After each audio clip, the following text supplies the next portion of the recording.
ngóng nên phút đa tình là lời nhớ phút ngập ngừng lòng giấy viết rằng cho đến kiếp nào tình đâu trong gió mùa người yêu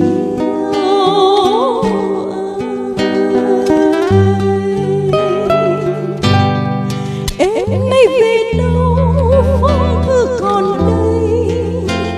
nhớ nhau tìm trong ánh sao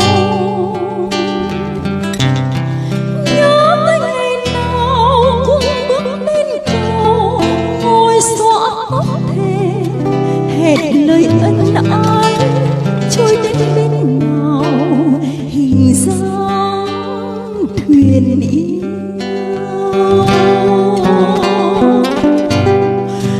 thời gian xa vời yêu thương thời gian phai dần màu bao lá thư anh quay về đây đốt tờ thư quên đi niềm ân ái ngàn sao ái ân theo tháng năm tàn ái ân theo tháng năm vàng tình người nghệ sĩ phai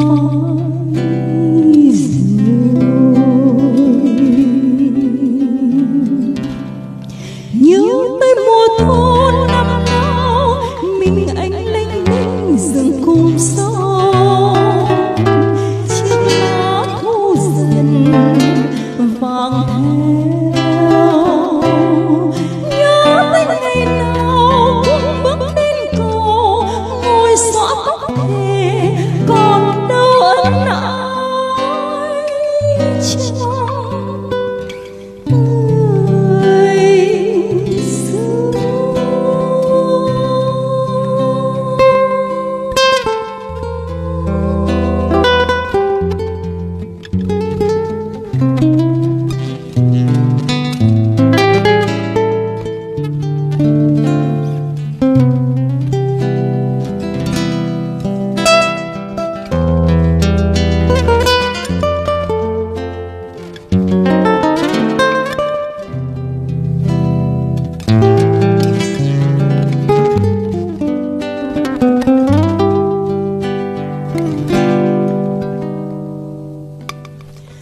Thời gian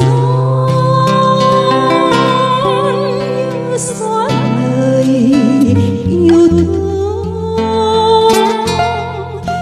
thời gian phai màu dần bao lá thư anh quay về đây đốt tờ thư quên đi niềm ân ái ngàn xưa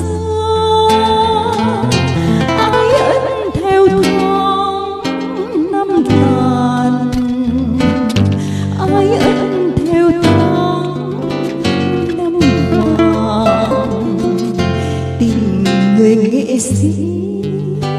phai rồi nhớ tới mùa thu năm xưa mình anh lênh đênh rừng cùng gió chiếc lá thu dần vàng theo nhớ tới ngày nào cũng bước đến cầu ngồi xõa tóc thề còn đâu ân ái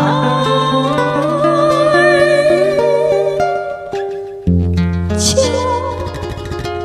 người xưa.